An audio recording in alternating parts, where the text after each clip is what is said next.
हे हमारे अद्वैत पिता परमेश्वर और हे हमारे उद्धारकर्ता प्रभु यीशु मसीह और हे हमारे शांतिदायक पवित्र आत्मा, आज की आराधना में हम आपका स्वागत करते हैं और आपकी उपस्थिति के लिए आपको धन्यवाद देते हैं।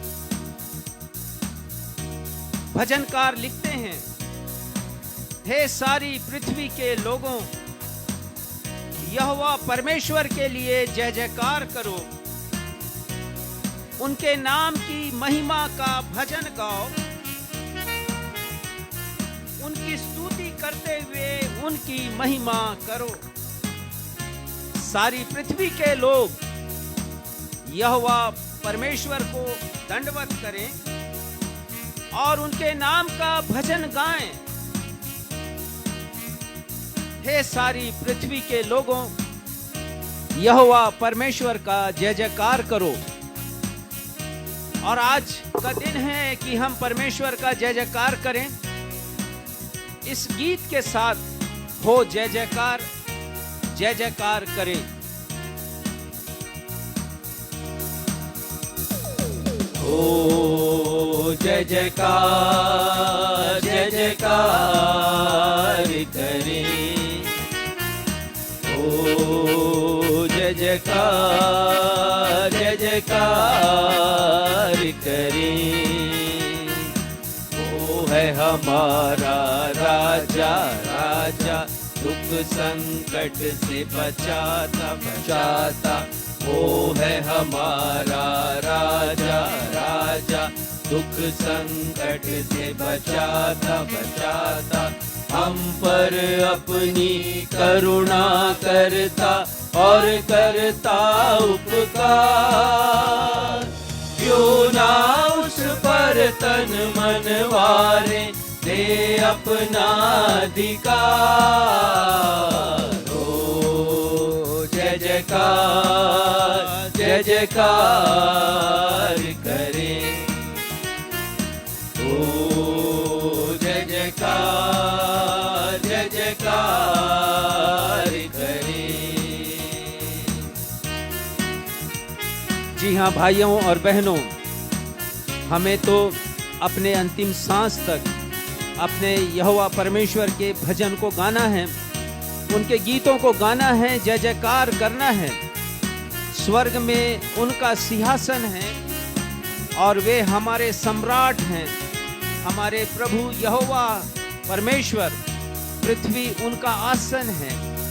और इन दिनों जबकि हम शैतान के ऊपर अध्ययन कर रहे हैं, एक दिन परमेश्वर पिता उसको हमेशा के लिए समाप्त करेंगे और केवल वे ही रहेंगे। सारे पृथ्वी के लोग उनके सामने दंडवत करेंगे। स्वर्ग है उसका सिंहासन, सिंहासन पृथ्वी बनी है आसन, आसन। स्वर्ग है उसका सिंहासन, सिंहासन पृथ्वी बनी है आसन, आसन। आकाश उसकी महिमा बताए, हस्त कला को दिखाए। सारी पृथ्वी उसकी रचना, उसका ही है प्रताप। ओ जय जयकार, जय जयकार करें। ओ जय जयकार, जय जयकार करें। ओ जय जयकार, जय जयकार करें।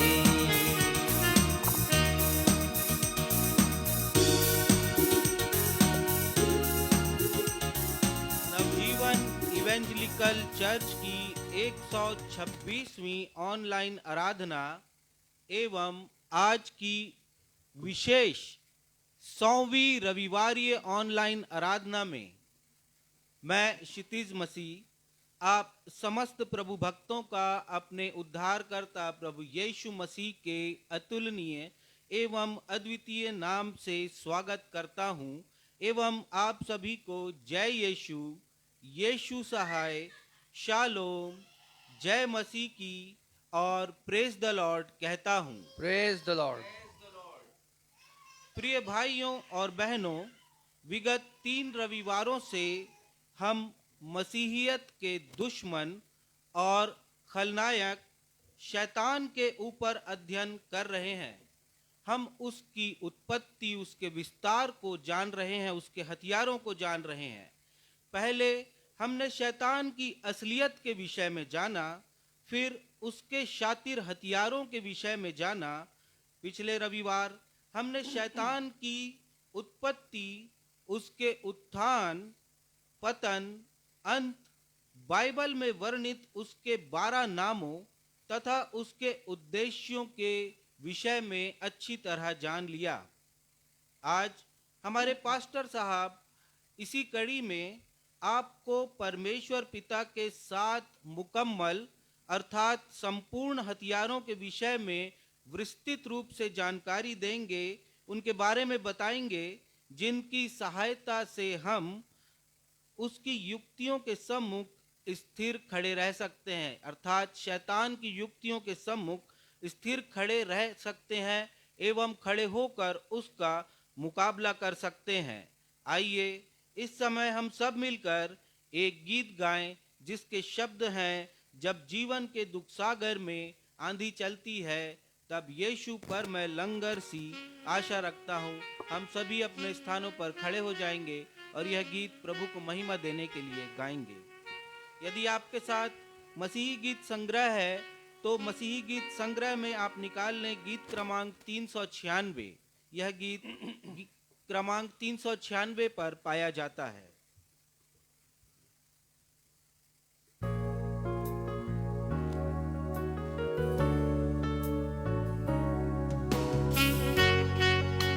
जी हाँ भाइयों और बहनों, हमारे जीवन में शैतान हमें बहुत सी परीक्षाओं में डाल देता है और संकट की घड़ी आती है, हम परेशान रहते हैं, हम चिंताओं में रहते हैं। और ये गीत हमें बतलाता है कि ऐसे विषम परिस्थितियों में जब शैतान हम पर हमला करता है, प्रभु यीशु मसीह हमारे जीवन के आधार हैं, वो हमारे जीवन के साहस हैं। आइए हम सब मिलकर इस गीत को गाएं।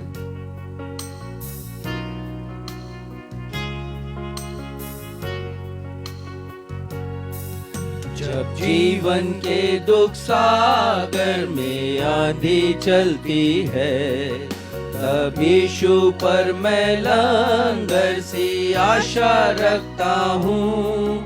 परीक्षा और विपत्ति जब लहराती है, तब उससे चैन और शांति मैं पाता हूँ। वो मेरा आधार है, मैं साहस करूँगा। वो मेरा आधार है, कभी न डरूँगा। वो मेरा आधार है, वो स्थिर और शक्तिमान, सनातन की चट्टान है यीशु।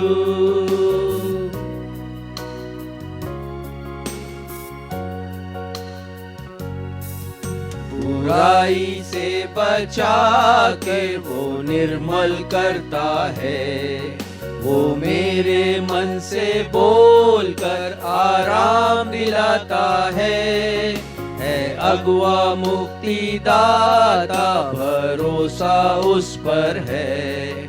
सदा वो रहता पास की सहारा दे। वो मेरा आधार है, मैं साहस करूँगा। वो मेरा आधार है, कभी न डरूँगा। वो मेरा आधार है, वो स्थिर और शक्तिमान, सनातन की चट्टान है यीशु।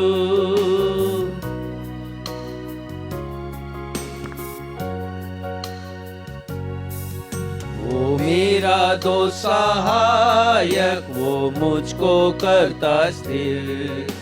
वो दुख की आंधी रोक कर मुझे बचाता है।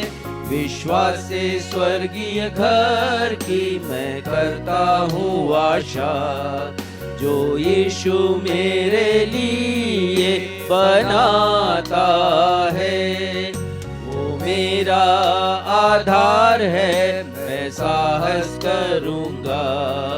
वो मेरा आधार है, कभी न डरूंगा। वो मेरा आधार है, वो स्थिर और शक्तिमान, सनातन की चट्टान है यीशु।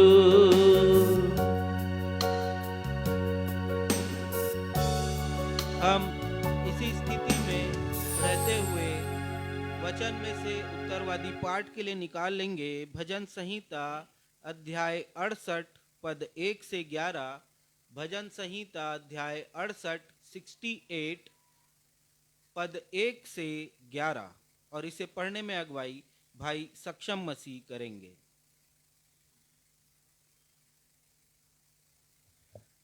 आइए हम सब मिलकर धर्मशास्त्र से निकाल लें भजन संहिता अध्याय 68 चैप्टर 68, और इस अध्याय के पद संख्या 1 से पद संख्या 11 तक, जैसा कि हमारा दस्तूर रहा है, इन पदों को हम उत्तरवादी की रीति से पढ़ लेंगे और 11वें पद को हम सब अंतिम में साथ में मिलकर के पढ़ लेंगे। भजन संहिता 68 पद 1 से पद 11 तक। परमेश्वर उठे, उसके शत्रु तितर बितर हों और उसके बैरी उसके सामने से भाग जाएं। जैसे धुआं उड़ जाता है वैसे ही तू उनको उड़ा दे, जैसे मोम आग की आंच से पिघल जाता है, वैसे ही दुष्ट लोग परमेश्वर की उपस्थिति से नष्ट हों। परंतु धर्मी आनंदित हों, वे परमेश्वर के सामने प्रफुल्लित हों, वे आनंद में मगन हों। परमेश्वर का गीत गाओ, उसके नाम का भजन गाओ। जो निर्जल देशों में सवार होकर चलता है, उसके लिए सड़क बनाओ। उसका नाम याह है, इसलिए तुम उसके सामने प्रफुल्लित हो। परमेश्वर अपने पवित्र धाम में अनाथों का पिता और विधवाओं का न्यायी है। परमेश्वर अनाथों का घर बसाता है और बंधुओं को छुड़ाकर भाग्यवान करता है। को सूखी भूमि पर रहना पड़ता है। हे परमेश्वर, जब तू अपनी प्रजा के आगे आगे चलता था, जब तू निर्जल भूमि में सेना समेत चला, तब पृथ्वी कांप उठी और आकाश भी परमेश्वर के सामने टपकने लगा। उधर सीने पर्वत परमेश्वर, हाँ, इस्राएल के परमेश्वर के सामने कांप गया। हे परमेश्वर, तूने बहुतायत की वर्षा की, तेरा निज भाग बहुत सूखा था, परंतु तूने उसको हरा भरा किया है। तेरा झुंड उसमें बसने लगा। हे परमेश्वर, तूने अपनी भलाई से दीन जन के लिए तैयारी की है। 11वें पद को हम सब साथ में मिलकर के पढ़ लें। प्रभु आज्ञा देता है, तब शुभ समाचार सुनाने वालियों को बड़ी सेना हो जाती है। यह सत्य और जीवित परमेश्वर का सत्य और जीवित वचन है।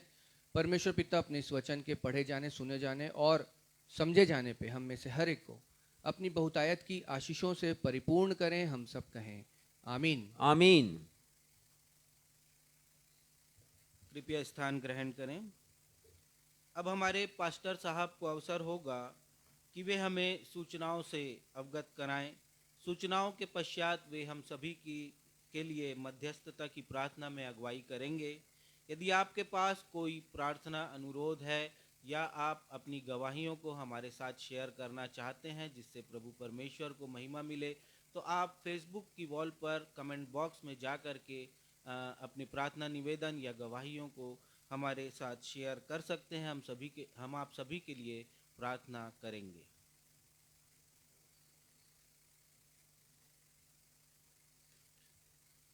नवजीवन इवेंजलिकल चर्च की 126वीं ऑनलाइन आराधना में मैं आप सभी का स्वागत करता हूं और आप सभी को जय मसीह की प्रेज द लॉर्ड कहता हूं। आज रविवारी प्रसारण की शताब्दी है। जरूर आप चकित हो रहे होंगे कि ये 2 संख्या मैं क्यों कह रहा हूं। उसके पहले मैंने कहा था कि 126वीं ऑनलाइन प्रसारण या आराधना आज हम कर रहे हैं और फिर मैंने बताया कि 100वीं रविवारी आराधना है। तो दरअसल बात यह है कि रविवारी आराधना जो हमारी है वो संख्या उसकी 100वीं है। आज सेंटेनरी संडे सर्विस है।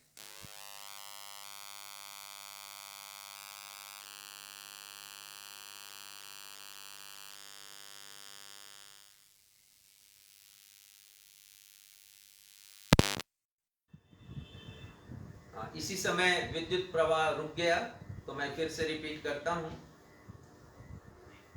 कि आज हम सब सेंटेनरी संडे सर्विस में शामिल हैं, अर्थात शताब्दी रविवारी आराधना में।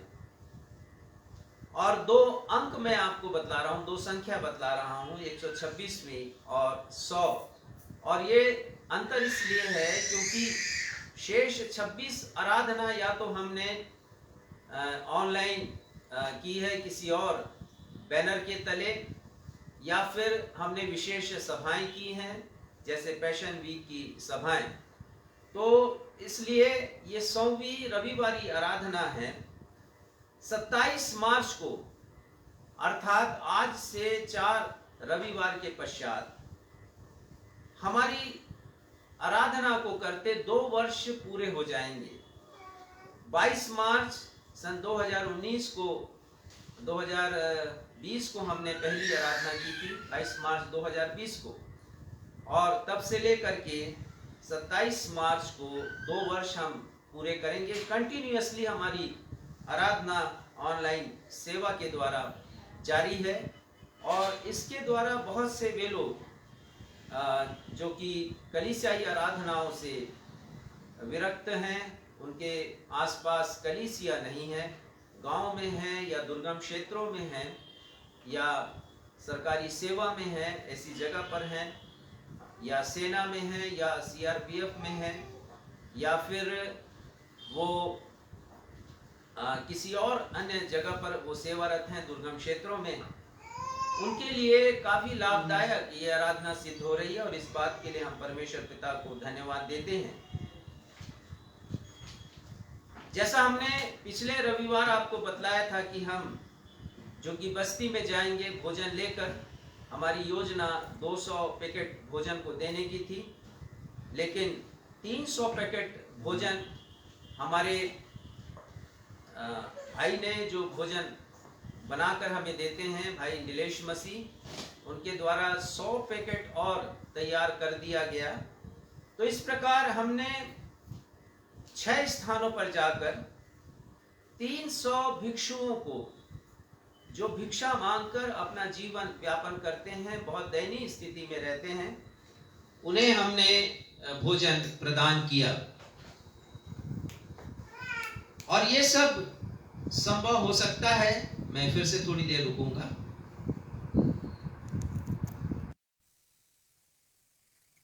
प्रेज द लॉर्ड की लाइट फिर से आ गई, विद्युत प्रवाह आ चुका है और हम काफी सुविधाजनक अनुभव करते हैं।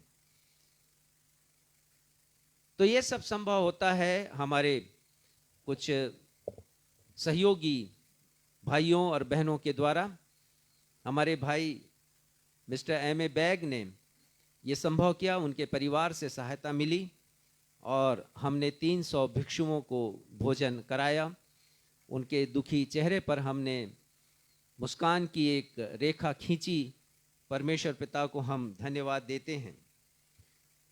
2 मार्च अर्थात इसी बुधवार से लेंट प्रारंभ हो रहा है और जैसा हर वर्ष मैं लेंट का पाठ प्रतिदिन आप सभी को भेजा करता हूं और परमेश्वर की कृपा रही तो इस वर्ष पुनः वो अखबारों में प्रकाशित होगा।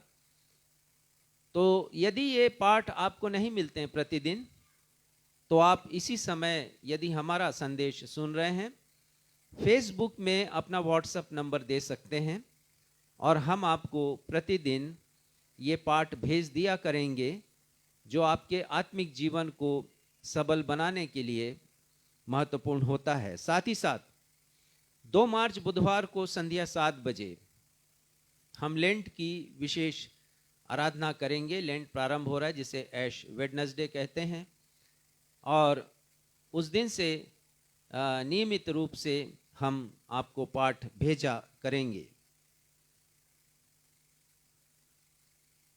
लेंट का समय एक ऐसा समय होता है जब हम त्याग करना सीखते हैं, और यदि आप इसी समय भिक्षुओं को भोजन कराना चाहते हैं, जरूरतमंदों को एक अच्छा भोजन कराना चाहते हैं, परमेश्वर की आज्ञा के अनुसार यशाया 58 में दिए गए निर्देशों के अनुसार, तो आप हमसे संपर्क कर सकते हैं। कल हमारे पास्टर बलराम की पुत्री अंजलि का विवाह, पवित्र विवाह भटगांव के चर्च में है, और हम सुबह से वहां प्रस्थान करेंगे। आप प्रार्थना में से स्मरण रखिएगा। प्रार्थना का विषय है नवजीवन कलीसिया के लिए, नवजीवन सेवा समिति के लिए हम प्रार्थना करेंगे। हमारी आगामी योजनाओं को हम परमेश्वर के हाथों में देंगे। प्रार्थना करेंगे कि परमेश्वर ने अभी तक जो हमारी सहायता की है, हमारा परमेश्वर जो एबेनेज़र है, अभी तक जिन्होंने हमारी सहायता की है, आगे भी वो हमारी सहायता करेंगे, और हमारी इस सेवा के द्वारा बहुत से लोग लाभान्वित होंगे। हम बहुतों की सहायता कर सकेंगे विभिन्न प्रकार से, और साथ ही साथ हम सुसमाचार के प्रचार के क्षेत्र में भी आगे प्रगति कर सकेंगे। ऐसी प्रार्थना आज हम करेंगे, क्योंकि आज हमारी ये शताब्दी रविवारी आराधना है, सेंटेनरी संडे सर्विस। तो परमेश्वर पिता को अपनी इस उपलब्धि के लिए हम धन्यवाद देंगे। धन्यवाद का विषय है डॉक्टर मिसेस रीटा गायकवाड़ के द्वारा एक भेंट राशि हमारे सहायता कार्यों के लिए दी गई है, सेवा कार्यों के लिए। परमेश्वर पिता उन्हें और उनके परिवार को अपनी आशीषों से परिपूर्ण करे। आइए हम प्रार्थना में जाएं। ये हमारे परमेश्वर पिता, हम आपके हृदय से आभारी हैं। आज हम अपनी आराधना का शताब्दी मना रहे हैं, सेंटेनरी।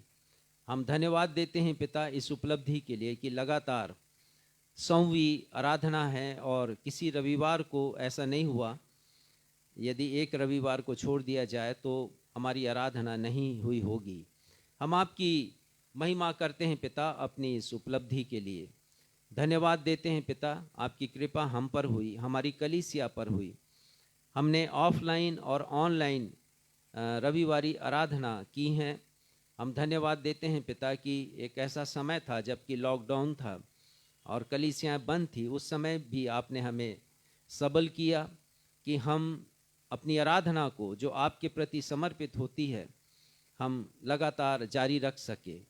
और पिता आज हम इस मुकाम पर पहुँचे हैं, इस मील का पत्थर आपने हमें दिखाया है पिता, हमारे लिए खड़ा किया है। एबेनेज़र परमेश्वर आप हैं, अभी तक आपने हमारी सहायता की है। हमारी प्रार्थना है पिता कि आप आगे भी हमारी सहायता करें, और सैकड़ों हजारों लोग हमारे इस प्रसारण के द्वारा आपकी आशीषों को प्राप्त कर सकें, आत्मिक जीवन में आगे बढ़ सकें। और होने दीजिए पिता, वचन को खोलें, वचन के हर एक संदर्भों को पढ़ें और आत्मिक जीवन को बलिष्ठ बना सकें, और शैतान का मुकाबला करने के लिए आत्मिक रीति से अपने आप को तैयार कर सकें। हम प्रार्थना करते हैं पिता नवजीवन इवेंजलिकल चर्च और नवजीवन सेवा समिति के लिए, इनके द्वारा किए जा रहे विभिन्न कार्यों के लिए, विशेषकर कुष्ठ रोगियों के लिए जो हम कार्यक्रम कर रहे हैं पिता, उनके लाभ के लिए, उनकी सेवा के लिए, और उन लोगों के लिए पिता जो आर्थिक रूप से बिल्कुल विपन्न हैं और भिक्षावृत्ति पर अपने जीवन को व्यतीत करते हैं, उनके लिए हम जो कुछ भी सहायता करते हैं, हमारे पास जितने भी रिसोर्सेस हैं, हमारे पास जितनी भी सहायता आती है आर्थिक रूप से, हम उनकी सहायता करते हैं।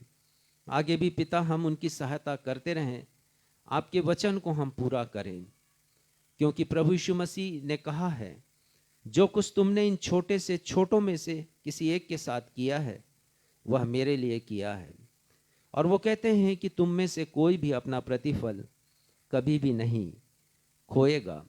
और पिता आपका वचन कहता है कि जो कंगालों पर अनुग्रह करता है वो यहोवा को उद्धार देता है और वो अपना प्रतिफल प्राप्त करेगा। पिता आपका वचन कहता है हमसे कि जो औरों की खेती सींचता है उसकी भी खेती सींची जाएगी। हम धन्यवाद देते हैं पिता कि हमने सीखा है और हम सिखा रहे हैं अपने प्रिय लोगों को कि हमें दूसरों की चिंता करनी है, क्योंकि आपके वचन की बड़ी शिक्षा है हम सभी के लिए कि हम दया करना सीखें, क्योंकि हमारा पिता दयावंत है। और आपका वचन कहता है कि यदि हमने दया नहीं की तो हमारा न्याय भी बिना दया के होगा। और आपका वचन कहता है कि यदि हम भलाई करना जानते हैं और नहीं करते हैं तो ये हमारे लिए पाप है। होने दीजिए पिता, जो कुछ भी आर्थिक संपन्नता आपने हमें दी है उसे हम शेयर करना सीखें। नवजीवन इवेंजलिकल चर्च यही सिखाता है सभी को कि जो कुछ आशीषें आपने हमें दी हैं उसे हम अपने तक सीमित ना रखें, लेकिन बांटें, दूसरों तक पहुंचाएं, ऐसे लोगों तक जो कि ज़रूरतमंद हैं।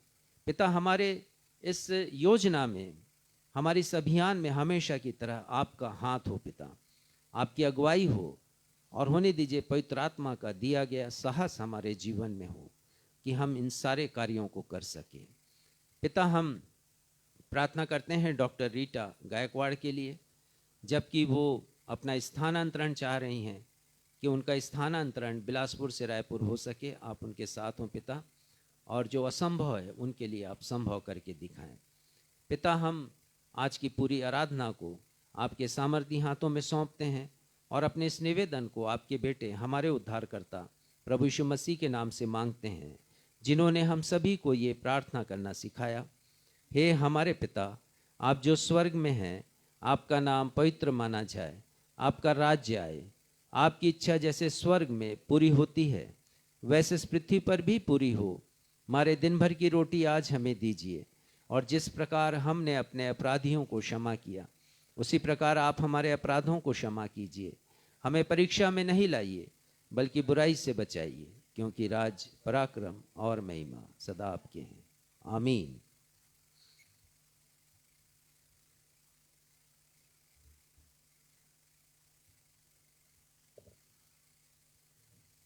अब हम सभी के लिए अवसर होगा जब हम अपनी अपनी भेंटों एवं धन्यवादी भेंटों को परमेश्वर पिता को अर्पित करने के द्वारा परमेश्वर पिता की महिमा करें। यदि हमारे दर्शक भी अपनी भेंटों को हमारी कलीसिया के द्वारा किए जा रहे सुसमाचार प्रचार एवं सेवा कार्यों के लिए अर्पित करना चाहते हैं तो अवश्य हम उनका स्वागत करते हैं। और इस संबंध में वे हमारे पास्टर साहब से उनके मोबाइल नंबर 9425227003 9425227003 पर संपर्क कर सकते हैं। आइए, जब हम अपनी भेंटों को अर्पित करेंगे उस समय हम मिलकर एक गीत गाएं। हृदय भेंट चढ़ाएं प्रभु को, स्तुति प्रशंसा करें हम सब भक्त जन मिलकर।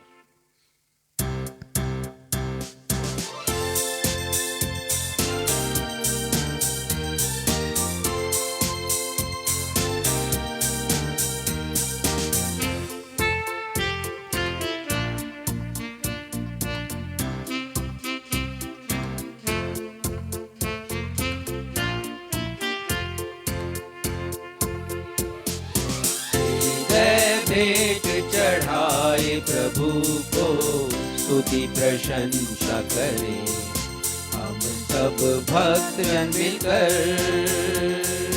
हृदय भेंट चढ़ाए प्रभु को, स्तुति प्रशंसा करें हम सब भक्त जन मिलकर।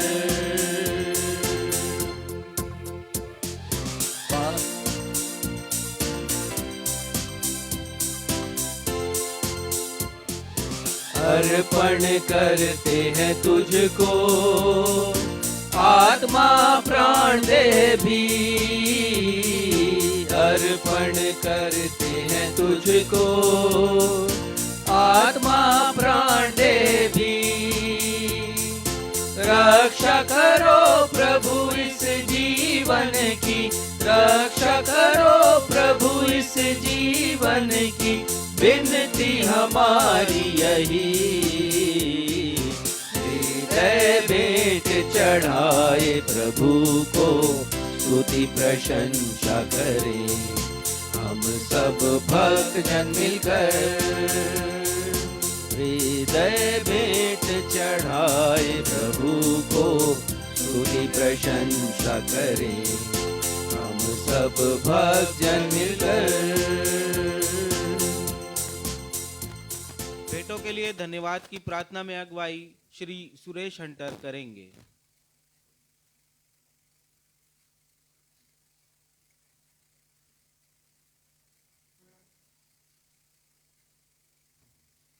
आप सबों को प्रभु यीशु मसीह के मधुर नाम में जय मसीह की।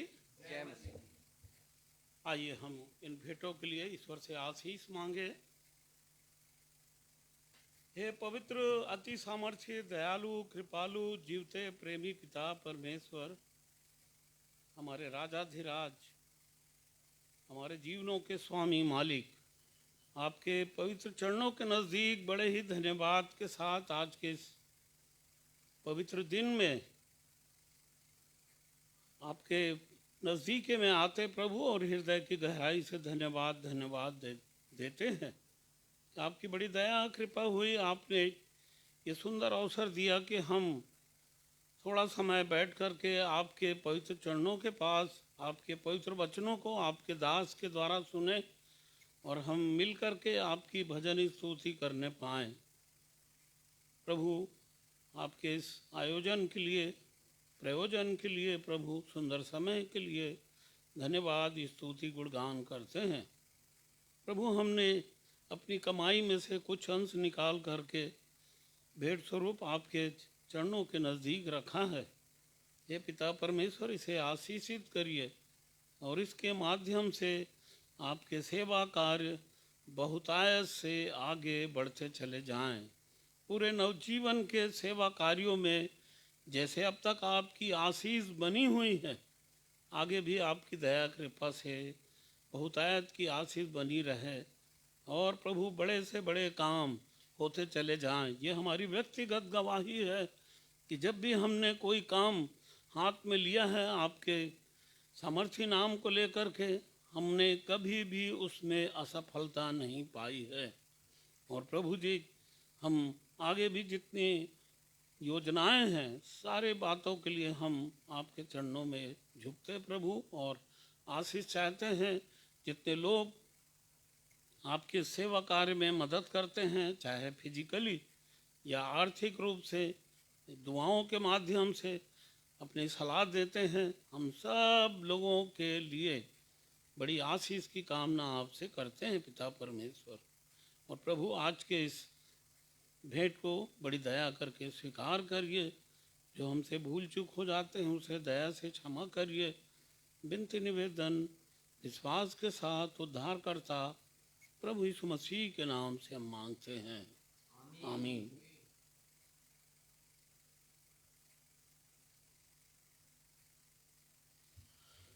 समय होगा पवित्र शास्त्र बाइबल से पाठों के पठन का। पहला पाठ जो पुराने नियम से लिया गया है, अय्यूब की पुस्तक अध्याय 2 पद 1 से 6।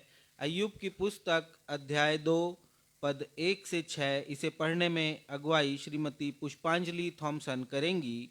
दूसरा पाठ जो नए नियम से लिया गया है, इफिसियों की पत्री, इफिसियों अध्याय 6 पद 10 से 18। इफिसियों अध्याय 6 पद 10 से 18। इसे पढ़ने में अगुवाई बहन आकांक्षा मसीह करेंगी।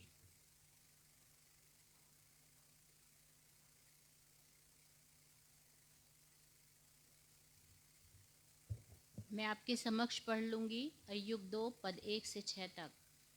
फिर एक और दिन यहोवा परमेश्वर के पुत्र उसके सामने उपस्थित हुए, और उनके बीच शैतान भी उसके सामने उपस्थित हुआ।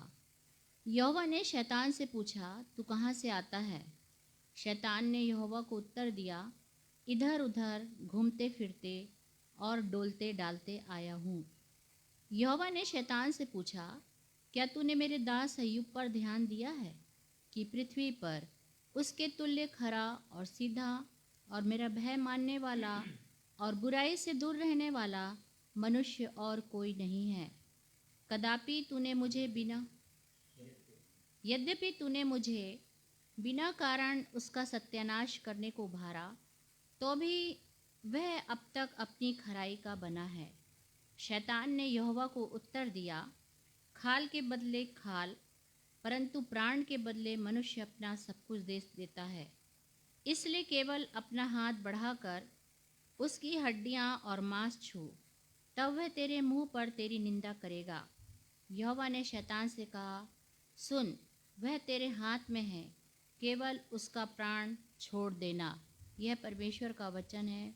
परमेश्वर का धन्यवाद हो। हम सब कहें आमीन।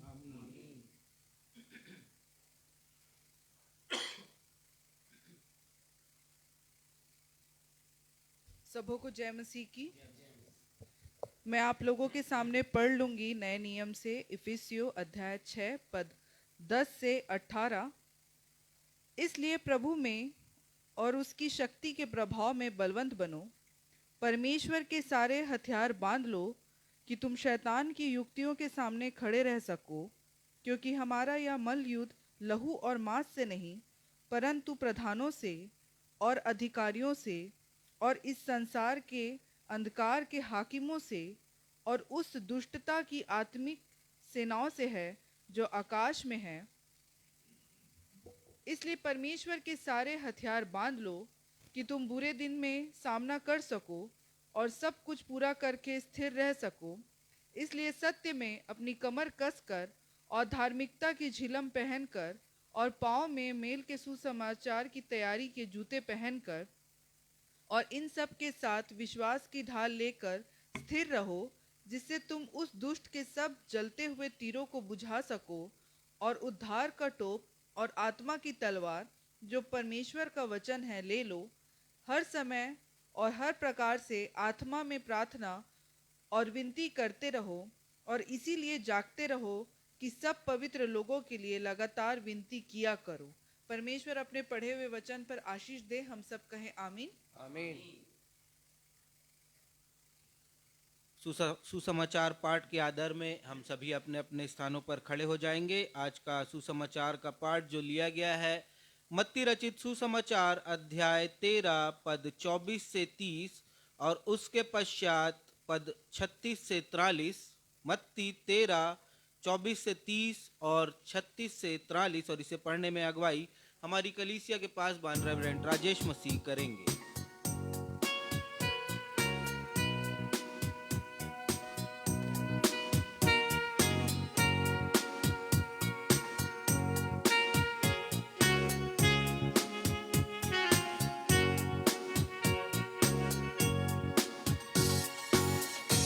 वचननु वचनद्भुत मंगल सुसमाचार। वचननु वचनद्भुत मंगल सुसमाचार।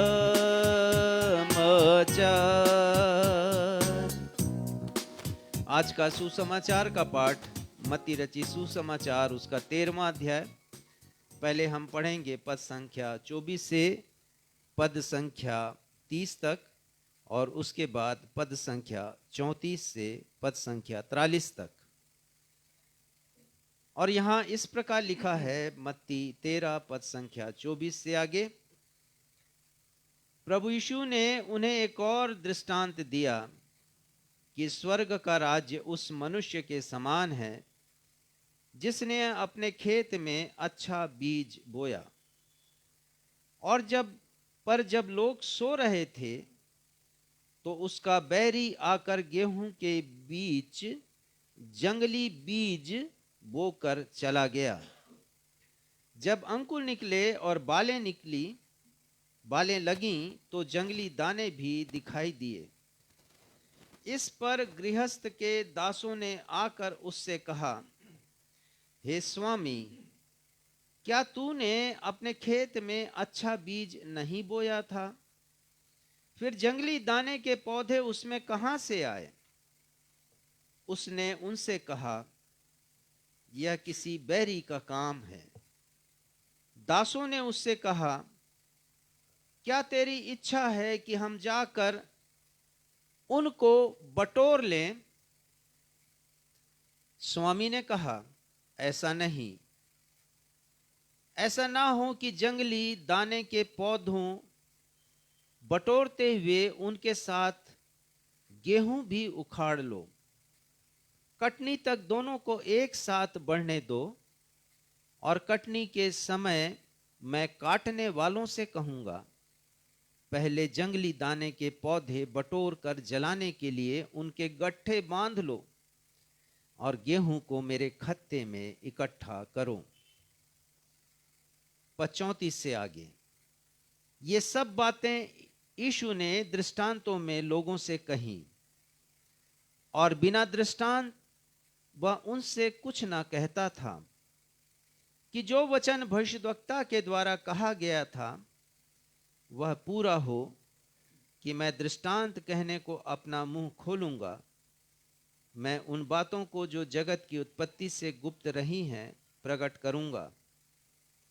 तब वह भीड़ को छोड़कर घर में आया, और उसके चेलों ने उसके पास आकर कहा, खेत के जंगली दाने का दृष्टांत हमें समझा दे। उसने उनको उत्तर दिया कि अच्छे बीज का बोने वाला मनुष्य का पुत्र है। खेत संसार है। अच्छा बीज राज्य के संतान, और जंगली बीज दुष्ट के संतान हैं। जिस बैरी ने उनको बोया वह शैतान है। कटनी जगत का अंत है, और काटने वाले स्वर्गदूत हैं। सो जैसे जंगली दाने बटोरे जाते और जलाए जाते हैं, वैसा ही जगत के अंत में होगा। मनुष्य का पुत्र अपने स्वर्गदूतों को भेजेगा, और वे उसके राज्य में से सब ठोकर के कारणों को और कुकर्म करने वालों को इकट्ठा करेंगे, और उन्हें आग के कुंड में डालेंगे। वहां रोना और दांत पीसना होगा। उस समय धर्मी अपने पिता के राज्य में सूर्य के समान चमकेंगे। जिसके कान हो वह सुन ले। यह प्रभु यीशु ख्रिस्ट का सुसमाचार है। हे प्रभु यीशु ख्रिस्ट, आपके नाम की महिमा हो। हम सब कहें आमीन। आमीन।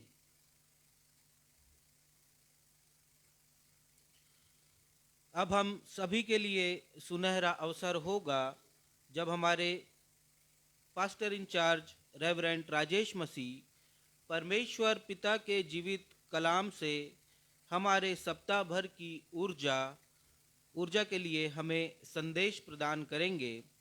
और आज के संदेश का विषय है आत्मिक युद्ध में शैतान को परास्त करने परमेश्वर के मुकम्मल हथियार, भाग 4। शैतान की जो श्रृंखला हम शैतान को समझने के लिए जो श्रृंखला में चल रहे हैं, उसका आज भाग 4 है।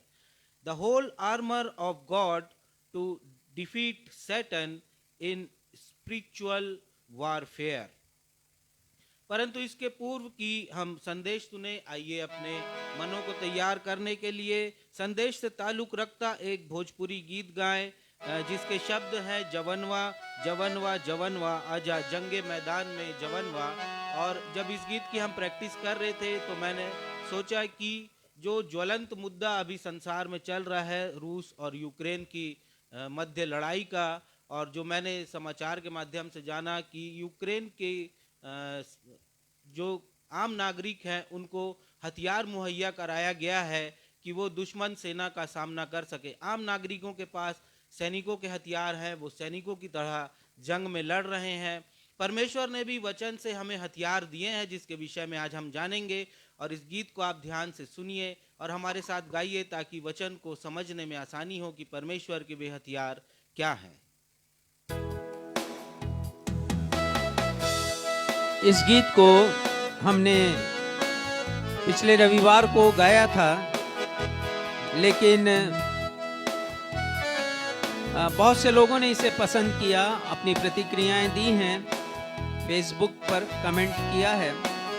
तो इसलिए चूंकि आज इस विषय को हम पुनः ले रहे हैं, तो हम सब गाएं जवन वा जवन वा जवन वा। हम सब जवान हैं और हम सब तैयार हो जाएं उस आत्मिक युद्ध के लिए जिसे हमें लड़ना है।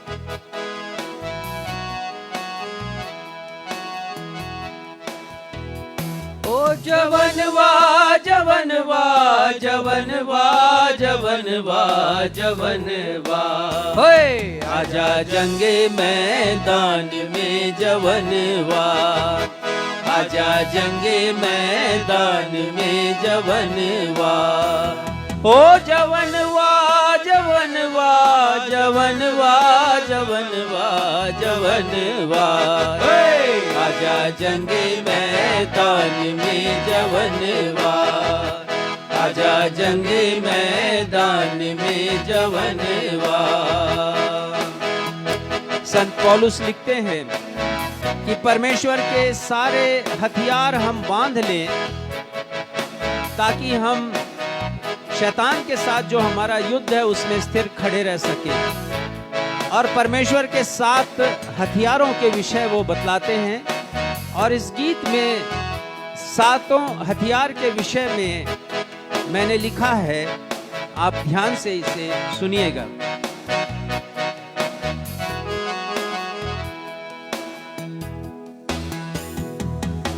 सत्य से कमर कस लो धर्म के झिलमवा, सत्य से कमर कस लो धर्म के झिलमवा। शांति के जूते पहनो, शांति के जूते पहनो, मेल कर जवनवा जवनवा। आजा जंगे मैदान में जवनवा, आजा जंगे मैदान में जवनवा।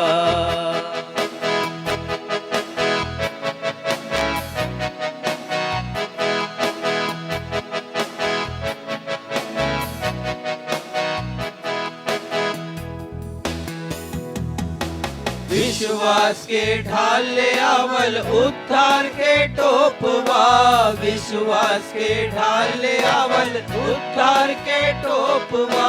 जागते रहो प्रार्थना करो, जागते रहो प्रार्थना करो, विनती कर जवनवा जवनवा। आजा जंगे मैदान में जवनवा, आजा जंगे मैदान में जवनवा।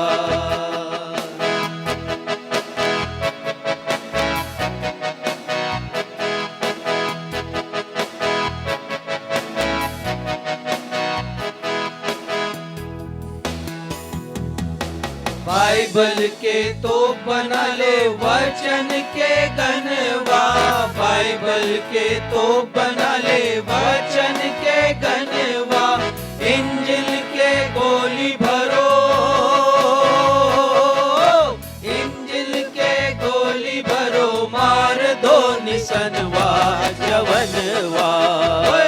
आजा जंगे मैदान में जवनवा, आजा जंगे मैदान में जवनवा।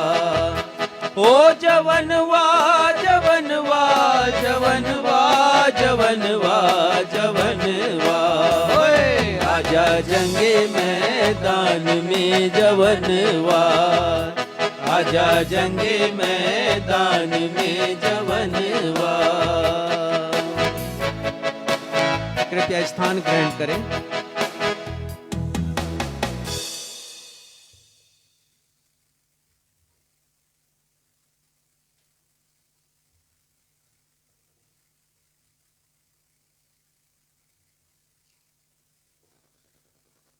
पिछले 3 रविवारों से हम शैतान के ऊपर चर्चा कर रहे हैं, और शैतान हमारे परमेश्वर के वचन का पवित्र बाइबल का एक प्रमुख पात्र है और मैंने आवश्यक जाना कि इसके बारे में आप सभी को अहम जानकारी दूं।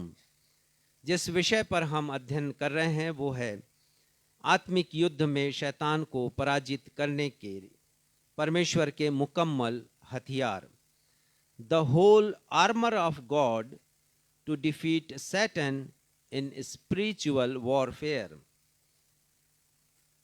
प्रथम रविवार को हमने अध्ययन किया था शैतान की 4 असलियतों के विषय में और उसके बाद वाले रविवार में हमने अध्ययन किया शैतान के 4 शातिर हथियारों के विषय में और पिछले रविवार हमने शैतान के विषय में 5 बिंदुओं पर विचार किया और हमने देखा विस्तार से शैतान की उत्पत्ति के विषय में, कैसे उसकी उत्पत्ति हुई, कैसे परमेश्वर ने उसे सृजा और उसके उत्थान के विषय में हमने देखा।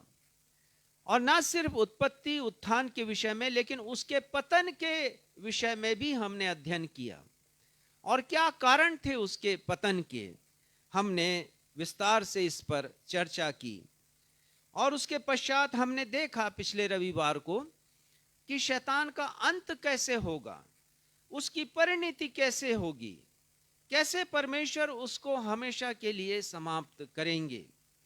और इसके साथ हमने और गौर किया कि परमेश्वर के वचन में शैतान को 1 दर्जन नाम दिए गए हैं जो मैंने ढूंढे, हो सकता है कि इससे अधिक भी नाम हो जिसे आप ढूंढ सकते हैं।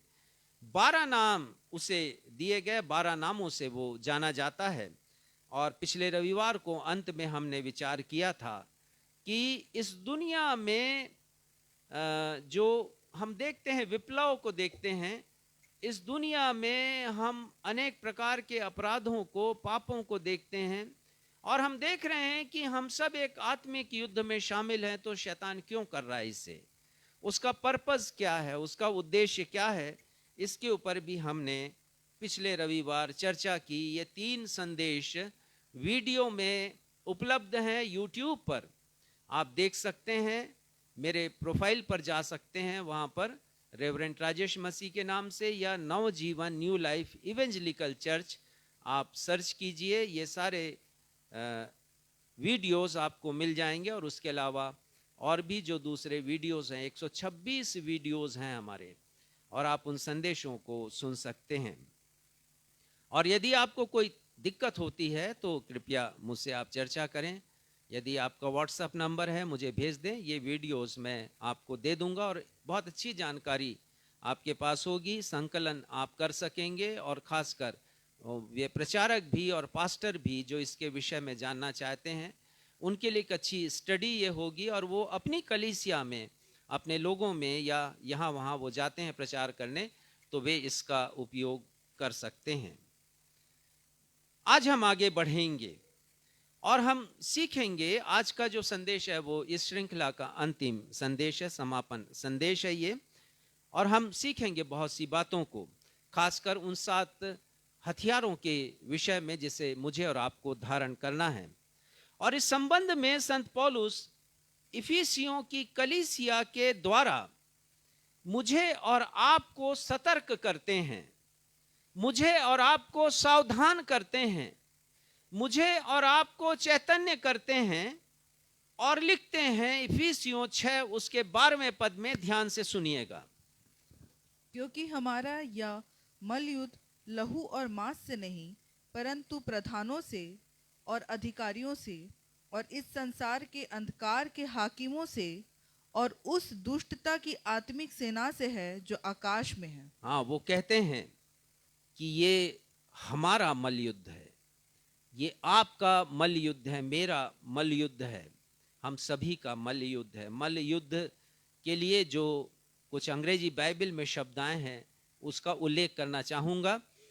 संघर्ष, मुझे ये शब्द बड़ा अच्छा लगता है क्योंकि आत्मिक युद्ध में मैं और आप शामिल हैं और दिन प्रतिदिन के जीवन में हम शैतान के साथ संघर्षरत रहते हैं।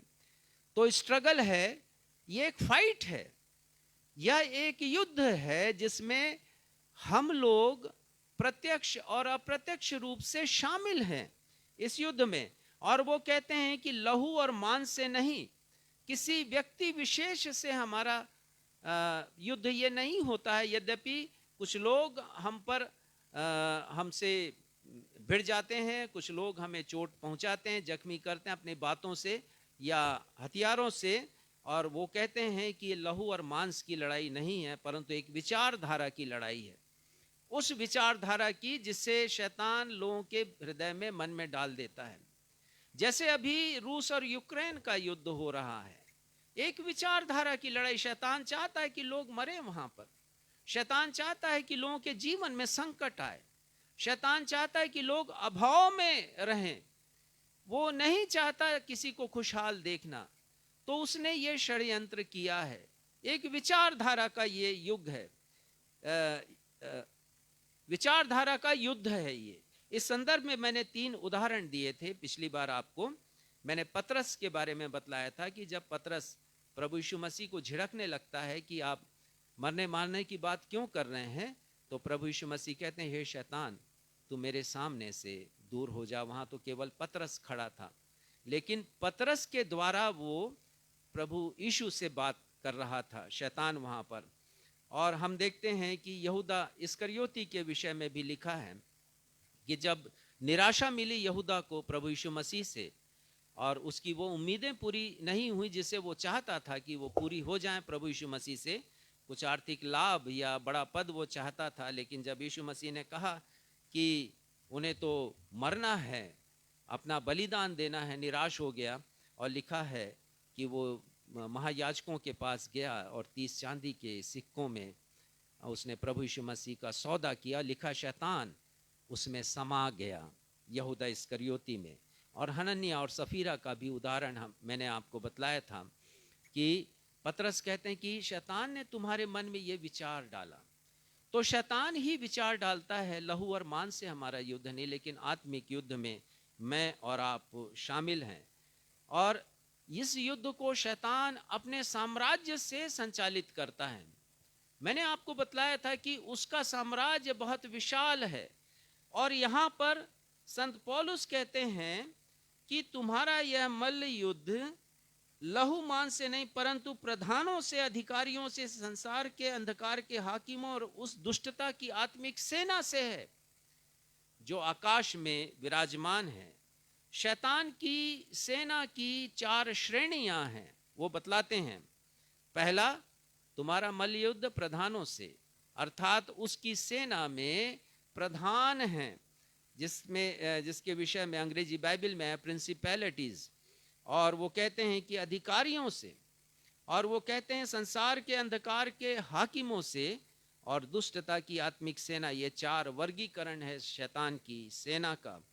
तो ये युद्ध साधारण नहीं है, ये बिल्कुल साधारण युद्ध नहीं है। और आज जो पाठ हमने पढ़ा मत्ती रची सुसमाचार 13 अध्याय से, प्रभु यीशु मसीह ने एक दृष्टांत बतलाया है।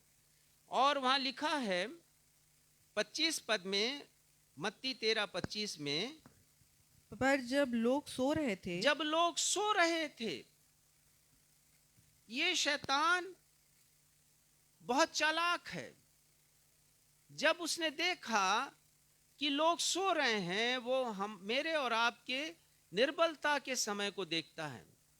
वो देखता है अनपेक्षित समय को, जब मैं और आप बिल्कुल कमजोर होते हैं। और उस समय शैतान ने जंगली बीज के दाने वहां पर बो दिए। और प्रभु यीशु मसीह ने एक दृष्टांत वहां पर बतलाया है। और वो कहते हैं कि खेत का जो स्वामी है, प्रभु यीशु मसीह कहते हैं वो मनुष्य का पुत्र है। और वो कहते हैं कि वो स्वयं है खेत के स्वामी। और वो कहते हैं कि खेत संसार है, अच्छा बीज राज्य की संतान है, जंगली बीज दुष्ट की संतान है, और बैरी शैतान है। तो शैतान मेरा और आपका बैरी है। और ये जिस युद्ध में मैं और आप शामिल हैं, आत्मिक युद्ध में, वो साधारण युद्ध नहीं है, ये असाधारण युद्ध है। और इसीलिए शैतान की शक्तियों को हम कभी भी अंडर एस्टिमेट ना करें। उसकी शक्ति को हम कभी भी कम नहीं आंकें। अय्यूब उसका दूसरा अध्याय हमारे सामने पढ़ा गया और हमने देखा कि उसकी पहुंच परमेश्वर के सिंहासन तक है, वो वहां तक पहुंच जाता है। और परमेश्वर ने पुनः जब उससे चर्चा की है शैतान से और कहा है क्या तूने मेरे दास अय्यूब पर ध्यान दिया है, पद संख्या 3 में, अय्यूब 2 पद संख्या 3 में। और परमेश्वर पुनः कहते हैं उसके विषय में, यहोवा ने शैतान से पूछा, क्या तूने मेरे दास अय्यूब पर ध्यान दिया है कि पृथ्वी पर उसके तुल्य खरा और सीधा और मेरा भय मानने वाला और बुराई से दूर रहने वाला मनुष्य और कोई नहीं है। यद्यपि तूने मुझे बिना कारण उसका सत्यानाश करने को उभारा। देखिए परमेश्वर कह रहे हैं कि वो शैतान इतना पावरफुल है कि वो परमेश्वर को उभारता है। परमेश्वर कह रहे हैं, परमेश्वर के शब्द है, तूने अकारण मुझको उसका सत्यानाश करने के लिए उभारा। तो ये इतना शक्तिशाली है, आप समझ सकते हैं। तो कोई साधारण नहीं है। हम ऐसे युद्ध में शामिल हैं जहां पर हमारा बैरी बहुत पावरफुल है। ये साधारण युद्ध नहीं है। शैतान जोरावर है और मेरे और आपके अनुमान से अधिक वो ताकतवर है। और वचन हमें सावधान करता है, वचन मुझे और आपको सावधान करता है। पहला पतरस 5वें अध्याय के 8वें पद में संत पतरस लिखते हैं, सचेत हो और जागते रहो, क्योंकि तुम्हारा विरोधी शैतान गरजने वाले या दहाड़ने वाले सिंह के समान इस खोज में रहता है कि कब किसको फाड़ खाए। हम कभी भी उसको अंडर एस्टिमेट ना करें। विचारों के माध्यम से वो हमला करता है हमारे हृदय पर, हमारे मस्तिष्क में, और हमें वो अपना गुलाम बना लेता है पाप के दलदल में फंसाकर। जब कैन ने हाबिल की हत्या की तो परमेश्वर ने कहा कैन से कि यदि तू भला करेगा तो क्या तेरी भेंट ग्रहण नहीं की जाएगी। और परमेश्वर ने कहा कैन से कि पाप द्वार पर छिपा रहता है, पाप द्वार पर छिपा रहता है और उसकी लालसा तेरी ओर होगी। यानी ये शैतान इतना चालाक है कि ये हमसे थोड़ी ही दूरी पर रहता है, छिपा हुआ, और उसका फोकस मेरे और आपकी जिंदगी पर होता है। जैसे ही हम मसीही जीवन जीना शुरू करते हैं वो हम पर हमले पर हमला करना शुरू कर देता है। लूका 4:13 में हम पढ़ते हैं प्रभु यीशु मसीह की परीक्षा हुई और लिखा है कि जब शैतान यीशु की सब परीक्षा कर चुका तब कुछ समय के लिए उसके पास से चला गया। कुछ समय के लिए शैतान चला गया। तो जरूर मैं और आप इस युद्ध में शामिल हैं, लेकिन शैतान हमारा पीछा नहीं छोड़ता है। हम उसको हराते हैं इस युद्ध में। थोड़ी देर के लिए जाता है, लेकिन उसकी दुष्टता की आत्मिक सेना है, उसके द्वारा फिर वो हम पर हमला करता है। और इसीलिए फिर से आ जाएं इफिसियों 6वें अध्याय में।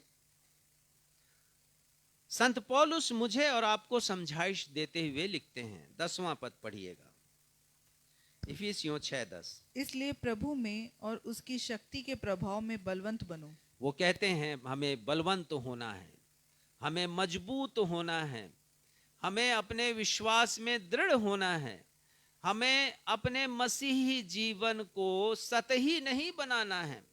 वो कहते हैं कि प्रभु में और प्रभु की शक्ति के प्रभाव में बलवंत बन जाओ। Be strong in the Lord and in his mighty power.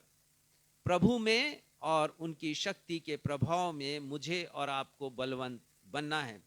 ये बात उन्होंने सिर्फ इफिसियों की कलीसिया को नहीं लिखी, लेकिन उनके मार्फत उन्होंने मुझे और आपको लिखा है कि यदि हम इस युद्ध में शामिल हैं, यदि हम बोलते हैं शैतान हमारा बैरी है, तो उसको ऐसे ही ना छोड़ दें, हमें बलवंत बनना है। 11वां पद पढ़िए।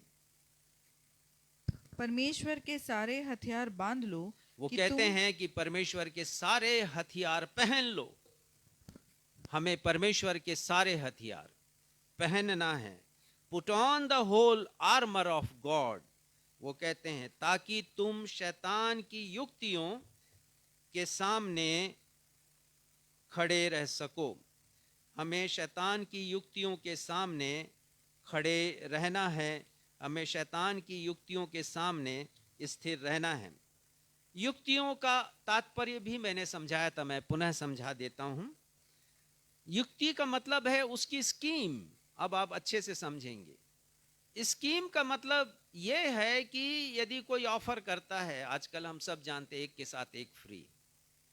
आप एक सामान खरीदिए, दूसरा आपको फ्री में मिलेगा। आप सोचते हैं कि आप बहुत सौभाग्यशाली हो गए, आप सोचते हैं कि आपको बड़ा लाभ हो गया, लेकिन कुल मिलाकर के बेचने वाले को लाभ होता है और बनाने वाले को लाभ होता है। उनको कभी नुकसान नहीं होता। और यही शैतान हम पर इसका प्रयोग करता है। उसकी स्कीम्स हैं ऐसी, उसकी चालें हैं इस प्रकार से।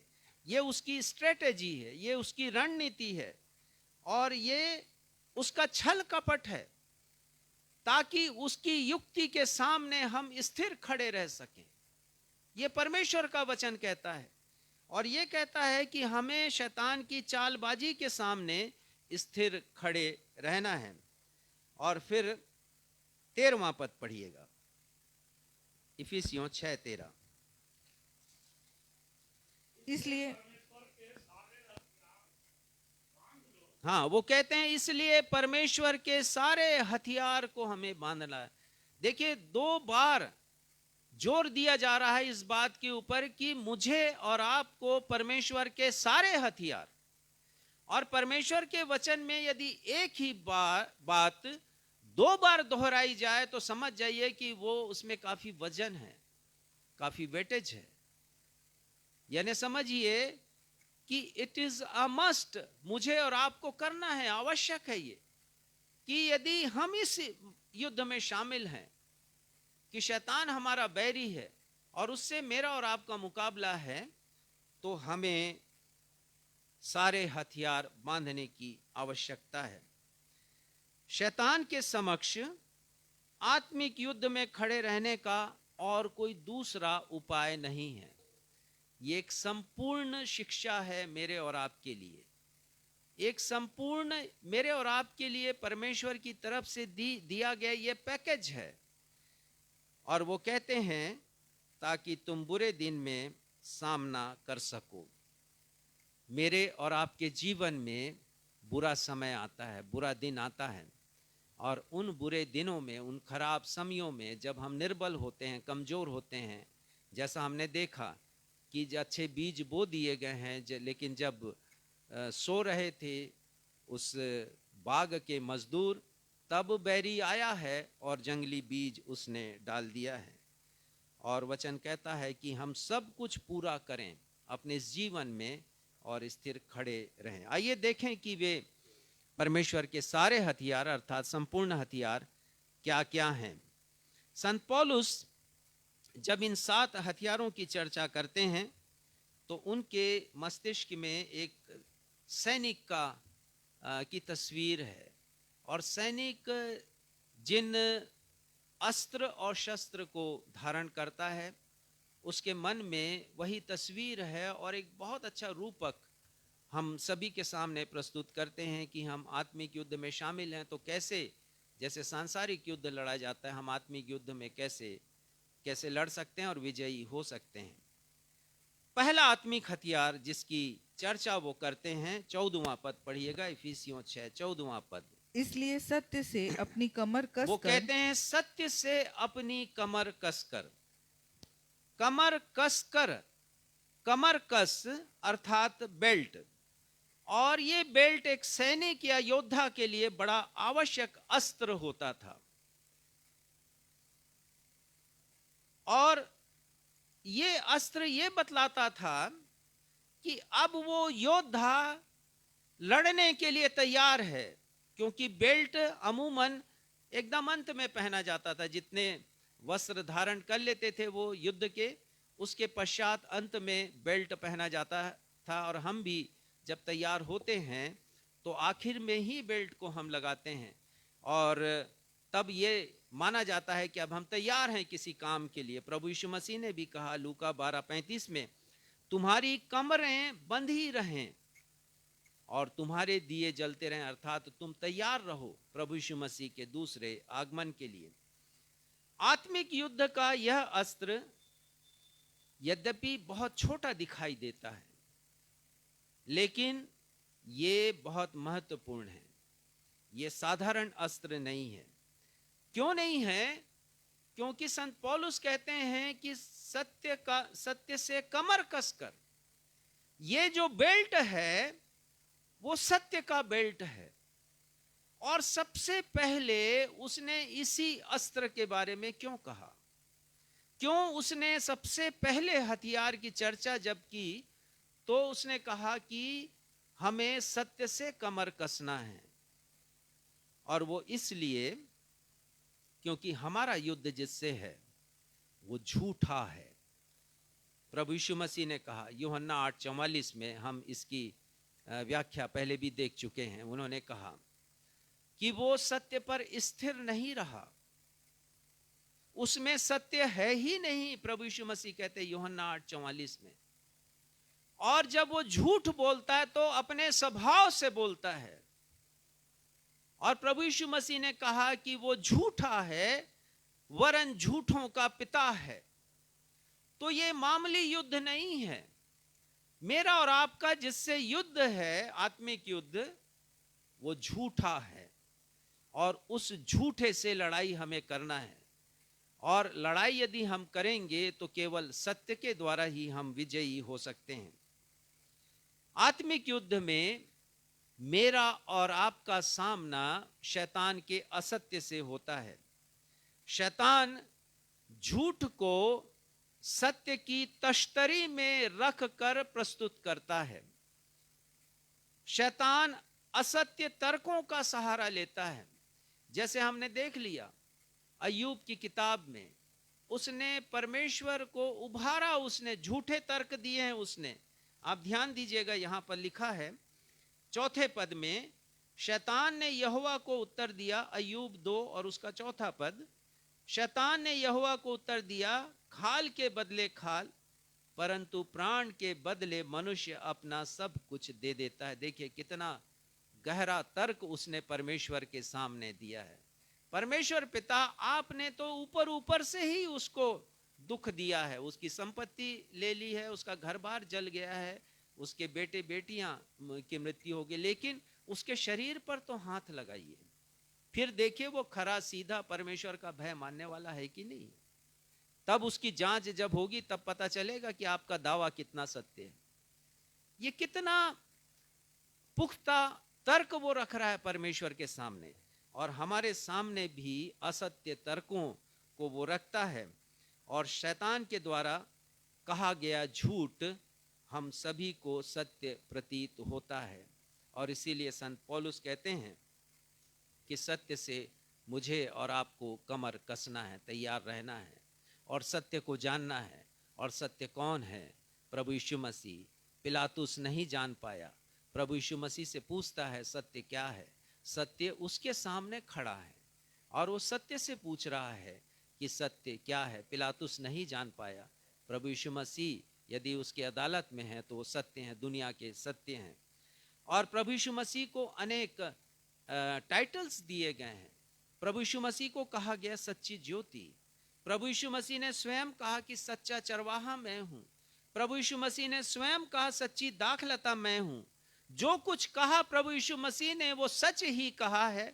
और विशेषकर यूहन्ना के सुसमाचार में उन्होंने बार बार कहा, मैं सच सच तुमसे कहता हूं। और मैंने इसके बारे में जाना कि यूहन्ना में 27 बार इसका उल्लेख आया। यूहन्ना रचित सुसमाचार में यीशु ने कहा कि मैं सच कहता हूं। उन्होंने जो कुछ कहा सच कहा। तो मेरा और आपका मुकाबला झूठ से है और बिना सत्य के हम विजय प्राप्त नहीं कर सकते। दूसरा हथियार जो हमें दिया गया है परमेश्वर का हथियार 14 अध्याय का, इसके आगे पढ़िए 6 अध्याय का 14वां पद। और धार्मिकता की झिलम वो पहनकर दूसरा हथियार है, धार्मिकता की झिलम पहनकर। झिलम की उपयोगिता, झिलम है क्या? झिलम धातु अर्थात मेटल के तार और पत्थर का आवरण होता था, जिसे पुराने समय में जब तलवारों से और भालों से युद्ध लड़ा जाता था तो सैनिक उस समय उस पत्थर को पहन लिया करते थे, ताकि सैनिक अपने हृदय की रक्षा कर सके। हृदय एक बहुत ही संवेदनशील अंग हमारा होता है, नाजुक होता है वो, और यदि हृदय पे चोट लग गई तो फिर मनुष्य का जीवन खतरे में पड़ जाता था। तो कैसे बचाया जाए हृदय को, कैसे सैनिक अपने प्राण को बचा ले? तो वो झिलम पहना करता था। आधुनिक भाषा में इसे बुलेट प्रूफ जैकेट कहते हैं, और सैनिक पहनते हैं आजकल, ताकि गोली न लग सके उनके हृदय में और उनका प्राण बच सके। एक मसीह योद्धा का आत्मिक वस्त्र, मेरे और आपका आत्मिक वस्त्र प्रभु यीशु मसीह की धार्मिकता है, और इस बात को हमें समझने की आवश्यकता है, क्योंकि मैं और आप अपने भले कार्यों से कभी धर्मी नहीं ठहर सकते। तो होता क्या है, जब हम प्रभु यीशु मसीह को अपने जीवन का मुक्तिदाता ग्रहण करते हैं, जब हम अपने पापों को मानते हैं, तो प्रभु यीशु मसीह अपनी धार्मिकता हमें पहना देते हैं, धर्म के वस्त्र अपने पहना देते। यशायाह की किताब में आया, धर्म की चादर परमेश्वर ने हमें ओढ़ा दी है। ये क्या है धर्म की चादर? ये प्रभु यीशु मसीह की धार्मिकता है, जिसके बारे में 1 यूहन्ना 2:29 में लिखा है कि मसीह मेरी और आपकी धार्मिकता है। हम पढ़ेंगे नहीं, लिखा है कि प्रभु यीशु मसीह हमें धर्मी ठहराते हैं क्योंकि वे हमारी धार्मिकता है। और शैतान हमारे हृदय पर आक्रमण करता है। हृदय पर आक्रमण क्यों करता है वो? क्योंकि हमारा हृदय हमारी भावनाओं का, इमोशंस का, और हमारी संवेदनाओं का, फीलिंग्स का केंद्र है। भावनाएं उमड़ती हैं हृदय से और संवेदनाएं उमड़ती हैं हृदय से, और हमारा ये काफी नाजुक भाग होता है, और इसीलिए शैतान चाहता है कि इस भाग को ध्वस्त कर दे। यदि हमारा हृदय जीत लिया तो उसने पूरा युद्ध जीत लिया। और इसीलिए आवश्यक है कि हम प्रभु यीशु मसीह की धार्मिकता को पहन लें। हम प्रभु यीशु मसीह को पहन लें, हम प्रभु यीशु मसीह को पहन लें, ताकि इस युद्ध में हम जीत सकें। शैतान बहुत बार हमसे इमोशनल ब्लैकमेलिंग करता है। ये शब्द आजकल बहुत ही चलन में आ गया है। इमोशनल ब्लैकमेल का मतलब होता है भावनात्मक रूप से। आप इस बात को निश्चित जानिए कि मेरे और आपके जीवन के बड़े राज जिसे कोई जानता नहीं, उसे शैतान जानता है, और इसीलिए वो हमसे सौदा करता है कि तुम इस पाप की दुनिया में पड़े रहो, मैं तुम्हारे हर एक भेदों को जानता हूं।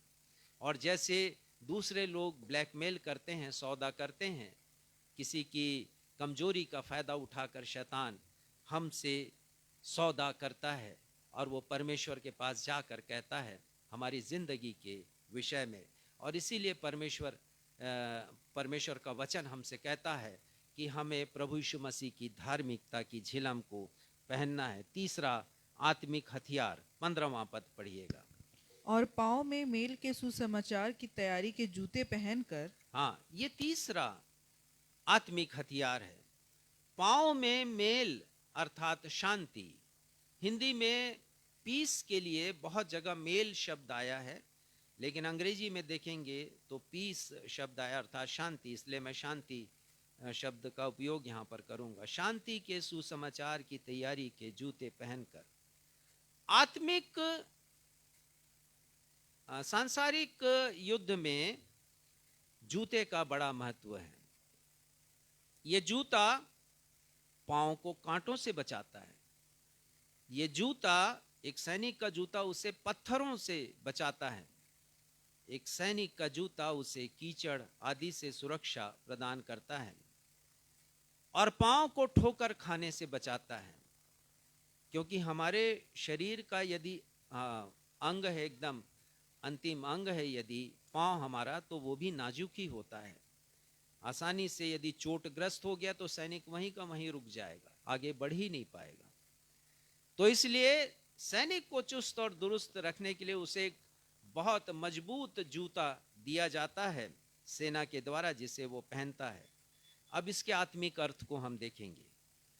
आत्मिक युद्ध में हमारे जूते साधारण जूते नहीं हैं, परंतु ये जूते विशिष्ट जूते हैं, ये विशेष जूते हैं, और ये जूते शांति के सुसमाचार के जूते हैं।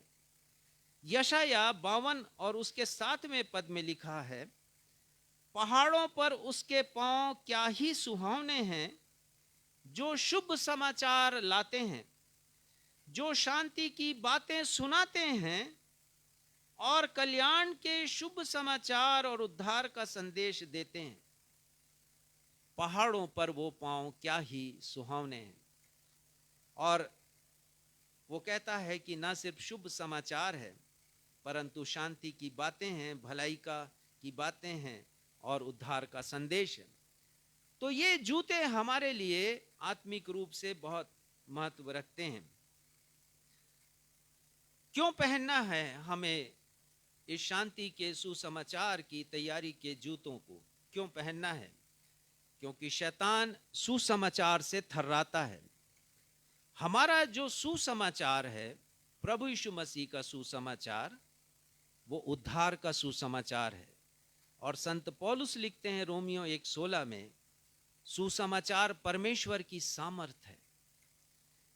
जब हम सुसमाचार के प्रभाव में आते हैं, जब हम सुसमाचार को पढ़ते हैं और समझते हैं, तभी शैतान हम पर वार करना प्रारंभ करता है कि हमारा ध्यान परमेश्वर के वचन से वो हटा दे। और इसीलिए बहुत से लोग परमेश्वर के वचन को पढ़ते भी नहीं हैं। और कलीसिया में कुछ लोग परमेश्वर के वचन को लेकर के भी नहीं जाते, खाली हाथ जाते हैं, और ऐसे जाते हैं जैसे उनको एक एक शब्द याद है परमेश्वर के वचन का।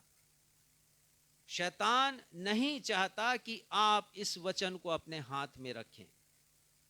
संत पौलुस कहते हैं, ये सुसमाचार परमेश्वर की सामर्थ है। जब मैं और आप इस सुसमाचार को पढ़ते हैं, इस वचन को पढ़ते हैं, तो परमेश्वर की सामर्थ मुझे और आपको मिलती है और हम शैतान से युद्ध करने के लिए तैयार होते हैं। शैतान हमारे मार्ग में अविश्वास के कांटे लेकर आता है जब हम इस सुसमाचार को पढ़ते हैं। शैतान हमारे मार्ग में दुख के अवरोध लेकर के आता है, हर्डल्स लेके आता है, बाधाएं उत्पन्न करता है। और शैतान हमारे मसीही जीवन के मार्ग में संदेह के भ्रम उत्पन्न करता है। और ये इसलिए उत्पन्न करता है ताकि हम मसीह विश्वास में आगे ना बढ़ जाएं।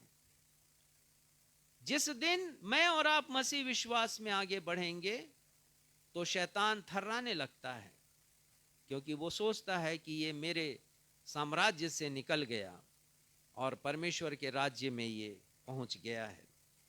शैतान मुझे और आपको सुसमाचार प्रचार करने से रोक देता है, हमें गवाही देने से रोकता है और तर्क देता है कि सुसमाचार प्रचार मूल्यहीन है, वर्थलेस है।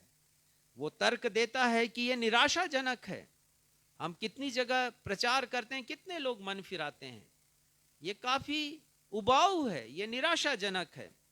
और वो तर्क देता है कि ये तो फल विहीन है, कोई फल प्राप्त इसमें होता नहीं है। इसलिए हम सुसमाचार के प्रचार के काम को नहीं करें। प्रेरितों 5वें अध्याय में, मेरे पास बहुत से संदर्भ हैं लेकिन मैं शायद पढ़ नहीं पाऊंगा, समझा देता हूं। 5वें अध्याय प्रेरितों के काम 38 पद से आगे, जब शिष्यों ने सुसमाचार प्रचार करना प्रारंभ किया तो काफी विरोध आ गया। और एक बहुत ही सज्जन पुरुष थे, बहुत अनुभवी थे, नाम गमलीएल। और उन्होंने कहा कि यदि ये कार्य परमेश्वर की तरफ से है, सुसमाचार प्रचार का कार्य, तो तुम कभी भी उसको रोक नहीं पाओगे। शैतान ने इस मेल के सुसमाचार के तैयारी के जूतों को बहुत बार कुचलना चाहा है। इतिहास गवाह है, 2000 पहले से पवित्र आत्मा के आगमन के पश्चात जब से सुसमाचार प्रचार का काम प्रारंभ हुआ, शैतान ने बहुत से अवरोध उत्पन्न किए, लेकिन सुसमाचार के प्रचार को वो रोक नहीं पाया है। यातना के द्वारा, सताव के द्वारा लोगों ने सह लिया उसको, प्राण की बाजी उन्होंने लगा दी लोगों ने, मसीही लोगों ने, लेकिन सुसमाचार का प्रचार रोक नहीं पाए। तो हुआ ये कि जब प्रभु यीशु मसीह के शिष्य प्रचार कर रहे थे, प्रेरितों के काम 5वें अध्याय में पतरस है, यूहन्ना है और दूसरे शिष्य हैं, तो उन्होंने, महायाजकों ने पकड़ा, उनको बंदी गृह में डाला, उनको पीटा, मारा पीटा, और जब उनको रिहा किया गया तो वो कहते हैं सुसमाचार का प्रचार करना हमारे लिए आनंद की बात है, और लिखा है कि वो रुके नहीं, वो लगातार प्रचार करते चले गए। और आज का पाठ, उत्तरवादी का पाठ, भजन संहिता 68 आज हमने पढ़ा, और उसमें भी एक बहुत अच्छा पद आया है, 11वां पद, भजन संहिता 68 उसका 11वां पद पढ़िएगा। प्रभु आज्ञा देता है, तब शुभ समाचार सुनाने वालियों की बड़ी सेना हो जाती है।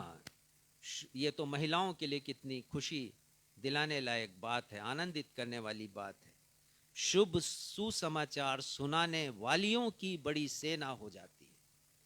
परमेश्वर ना सिर्फ पुरुषों को इस काम के लिए नियुक्त करते हैं, ना सिर्फ आपको या मुझे नियुक्त किया है यदि हम पुरुष हैं, परंतु उसने, परमेश्वर पिता ने महिलाओं को भी नियुक्त किया है। प्रभु आज्ञा देता है, भजनकार लिखते हैं, तब शुभ समाचार सुनाने वालियों की बड़ी सेना हो जाती है। और आज हम देख रहे हैं कि शुभ समाचार सुनाने वालों की, सुसमाचार सुनाने वालों की बड़ी सेना है। और कलीसिया में तो देखा जाता है कि पुरुष की अपेक्षा महिलाएं ही संख्या में ज्यादा हैं, ज्यादा आती हैं। चौथा हम हथियार देखेंगे, और ये चौथा आत्मिक हथियार है, इफिसियों 6 उसका 16वां पद पढ़िएगा। और इन सब के साथ विश्वास की ढाल लेकर स्थिर रहो, जिससे तुम उस दुष्ट के सब जलते हुए तीरों को बुझा सको। हाँ, ये पूरा एक पद इसके लिए लिखा गया है, और मैंने जो तैयारी की है उसके अनुसार तो काफ़ी बातें मैं बता सकता हूँ, लेकिन समय की नज़ाकत है, मुझे समय के अंतर्गत इसे संदेश को समाप्त करना है, तो मैं जो प्रमुख बातें हैं वही आपको बताऊंगा। संत पौलुस कहते हैं उन सब के साथ अर्थात अभी तक जो हमने अस्त्र देखे हैं, और जो अस्त्र देखे हैं वो सत्य से कमर कसकर और धार्मिकता की झिलम पहनकर, पाँव में मेल के सुसमाचार की तैयारी के जूते पहनकर, इनके साथ विश्वास की ढाल हमें लेना है। ये चौथा आत्मिक हथियार है। और वो कहते हैं कि हमें स्थिर खड़े रहना है, और वो कहते हैं जिससे हम दुष्ट के सब जलते हुए तीरों को बुझा सकें। ये दुष्ट शैतान जलते हुए तीर हम पर छोड़ता है, जलते हुए बाण हम पर छोड़ता है, ताकि हम विश्वास में गिर जाएं। हम देखेंगे कि ढाल काम क्या करता है। सांसारिक युद्ध में ढाल का या शील्ड का क्या महत्व है। ये ढाल घातक शस्त्रों जैसे तलवार, भाला, तीर के वार से शरीर की रक्षा करता है, और यदि सैनिक ने ढाल का सही उपयोग नहीं किया तो उसके जख्मी होने का खतरा हमेशा बना रहता है। या तो वो जख्मी होगा, अपाहिज होगा, या उसके प्राण भी जा सकते हैं। और आधुनिक समय में भी ढाल हैं। आधुनिक ढाल हैं टैंक, आप समझ सकेंगे इसे अच्छी तरह। बख्तरबंद गाड़ियां होती हैं, इसमें कोई दिखाई नहीं देता है, केवल एक मशीन है जो वार करने के लिए तैयार होती है, और ये ढाल है। और एंटी मिसाइल सिस्टम्स भी ढाल के रूप में प्रयुक्त किए जाते हैं। और मैं और आप सब जानते हैं कि इज़राइल के पास एक ऐसा अस्त्र है जिसे डोम कहते हैं, और पूरे शहर के ऊपर वो उसको तान देते हैं ताकि शत्रु के मिसाइल से उनके शहर की सुरक्षा हो सके। आत्मिक अर्थ हम देखेंगे। विश्वास बाइबल का एक प्रमुख विषय है और विश्वास मसीही जीवन का आधार है। हमारे परमेश्वर के वचन में विश्वास को कितना महत्व दिया गया, मैं कुछ आंकड़े आपको देना चाहूंगा। बाइबल में 572 बार विश्वास का वर्णन आया है। पुराने नियम में 130 बार और नए नियम में 442 बार इसका वर्णन आया है। अब आप समझ सकते हैं कि हम जो नए नियम के बाद वाले युग के लोग हैं, हमारे लिए विश्वास का कितना महत्व है। पुराने नियम की अपेक्षा 3 गुने से भी अधिक वर्णन विश्वास का नए नियम में आया है। और हमारे विश्वास को जो प्रभु यीशु मसीह पर होता है, हमारे विश्वास को जो इस सुसमाचार पर होता है, और हमारे विश्वास को जिसका अंगीकार हम कलीसिया में करते हैं, जिसे विश्वास, प्रेरितों का विश्वास वचन कहा जाता है, शैतान उस विश्वास से हमें डिगाना चाहता है।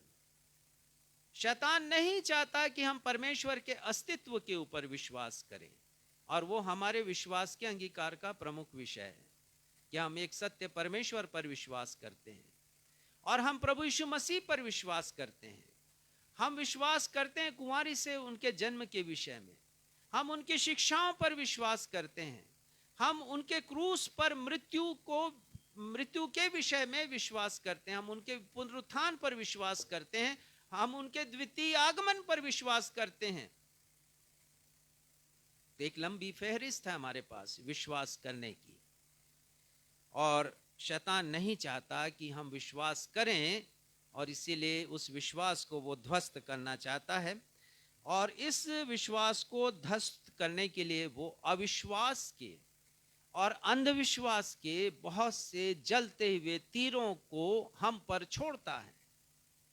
और संत पौलुस कहते हैं कि इसीलिए विश्वास की ढाल लेकर तुम स्थिर रह सको, ताकि शैतान के विष भरे तीरों को, अविश्वास के तीरों को, अंधविश्वास के तीरों को मैं और आप बुझा सकें। ये जलते हुए तीर या मिसाइल भांति भांति की परीक्षाएं हैं जो हम पर लाता है। अय्यूब के जीवन से हम सब ने हमने देखा है।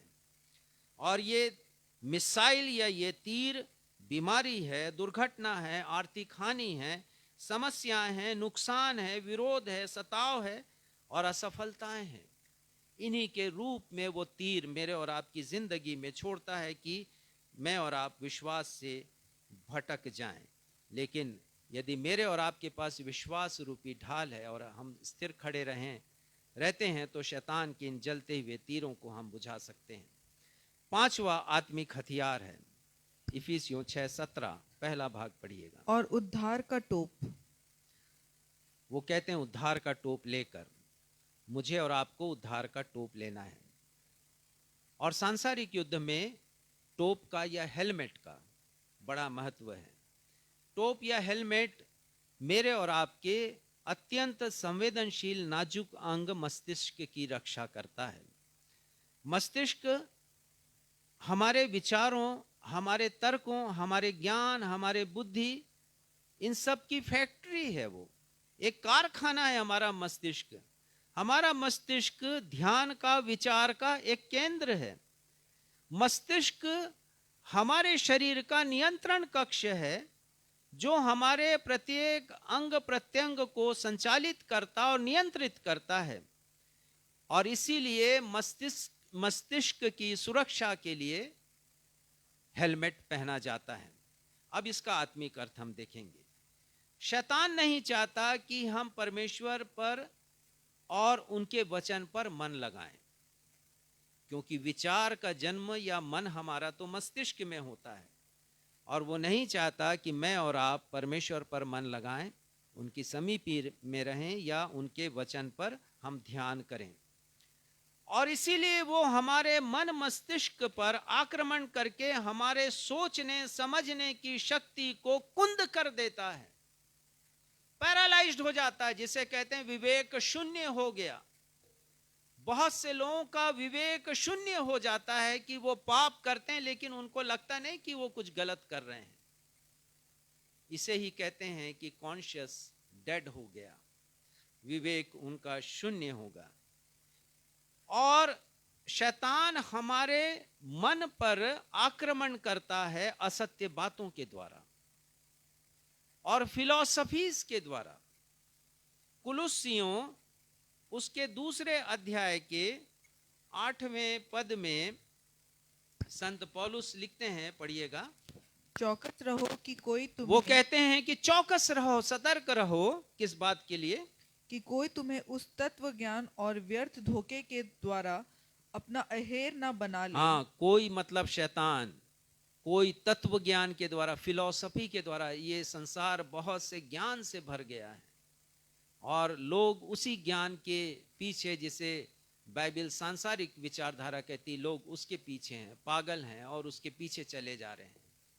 और संत पौलुस कहते हैं कुलुस्सियों की कलीसिया को लिखते हुए कि कोई इन बातों से अहेर ना कर ले तुम्हारा, चौकस रहो, व्यर्थ धोखे की बातों के द्वारा तुम्हारा शिकार ना कर ले कोई।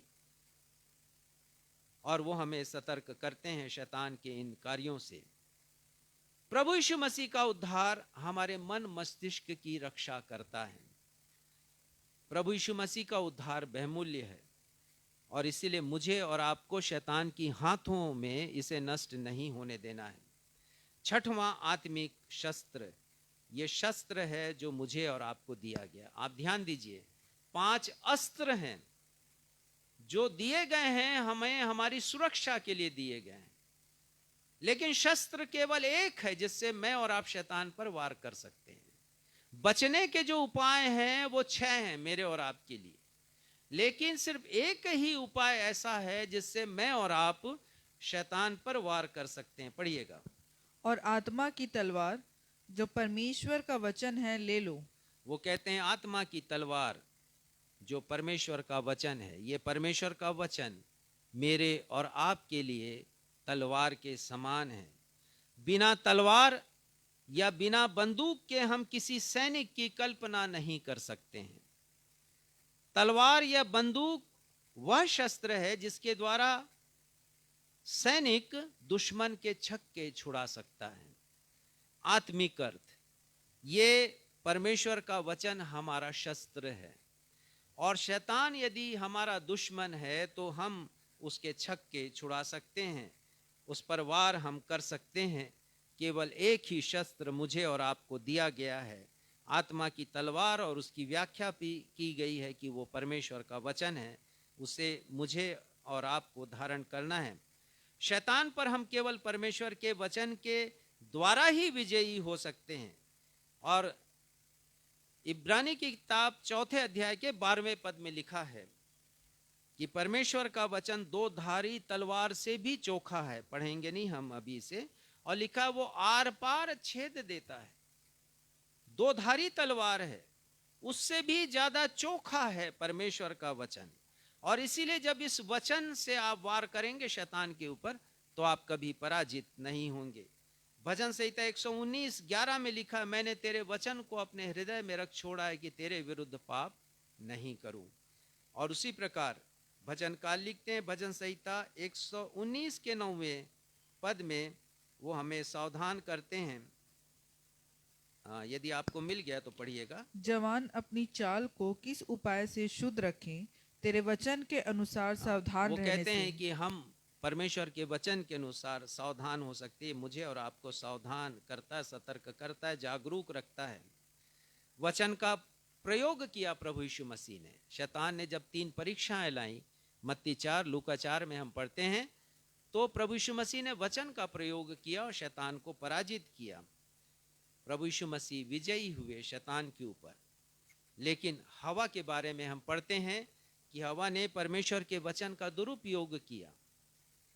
जब शैतान पूछता है कि क्या परमेश्वर ने इस वाटिका के हर एक वृक्ष के फल को खाने के लिए मना किया है, तो हवा का जवाब कई बार हम पढ़ चुके हैं, मैं आपको बताऊंगा।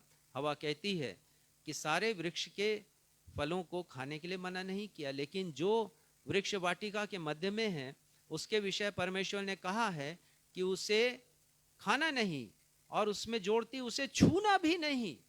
परमेश्वर ने छूने के लिए मना नहीं किया था, हवा ने जोड़ दिया उसे अपने मन से, परमेश्वर ने सिर्फ खाने के लिए मना किया था।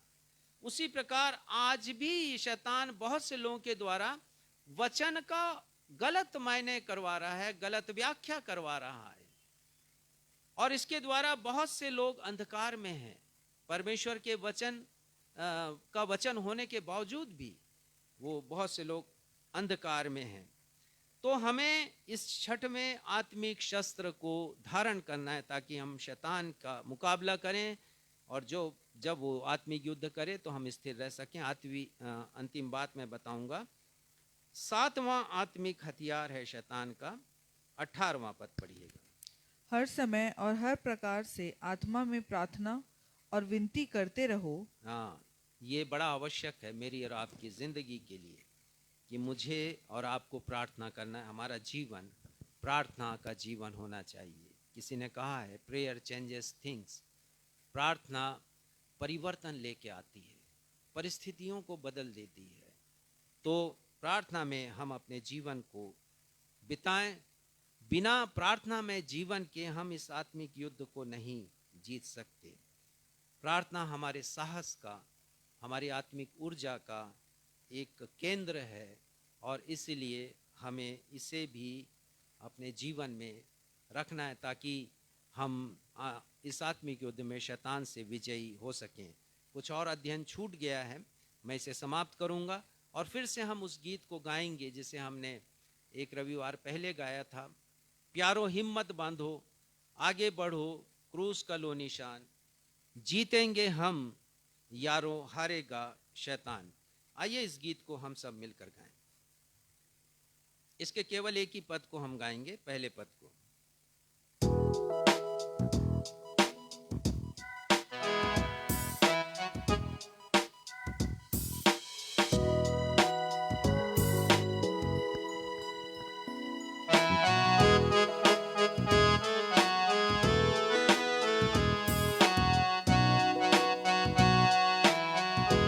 बहुत पुराना गीत है, लेकिन जब भी हम इसे गाते हैं ये हमें ऊर्जा से भर देता है। तो आइए हम सब मिलकर इस गीत को गाएं। प्यारो हिम्मत बांधो, आगे बढ़ो, क्रूस का लो निशान, जीतेंगे जीतेंगे हम प्यारो, हारेगा शैतान। फिर से गाएंगे। प्यारो हिम्मत बांधो आगे, प्यारो हिम्मत बांधो आगे बढ़ो, क्रूस का लो निशान, जीतेंगे जीतेंगे हम यारो, हारेगा शैतान, जीतेंगे हम यारो, हारेगा शैतान।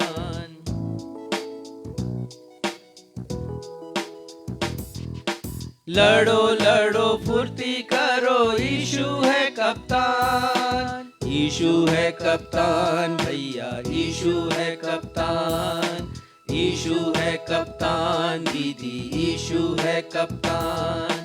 लड़ो लड़ो फुर्ती करो, यीशु है कप्तान, हिम्मत बांधो आशा रखो, भागेगा शैतान। प्यारो हिम्मत बांधो आगे बढ़ो, क्रूस करो निशान, जीतेंगे जीतेंगे हम यारो, हारेगा शैतान, जीतेंगे हम यारो, हारेगा शैतान। ये हमारे पिता हम आपके समीप आते हैं। संत पौलुस ने बहुत अच्छी शिक्षा दी इफिसियों की कलीसिया को, और ये शिक्षाएं आज भी हमारे लिए उतनी ही महत्वपूर्ण हैं, क्योंकि वचन से हमने सीख लिया कि हम एक आत्मिक युद्ध में हैं और हमारा बैरी शैतान है, और वो बहुत जोरावर है और किसी भी तरीके से मसीही जीवन में हमें आगे बढ़ने नहीं देना चाहता। हमें वो गिराना चाहता है, हमें वो अपने साम्राज्य में शामिल करना चाहता है, अपनी दास्ता में रखना चाहता है कि हम मिट जाएं, नष्ट हो जाएं।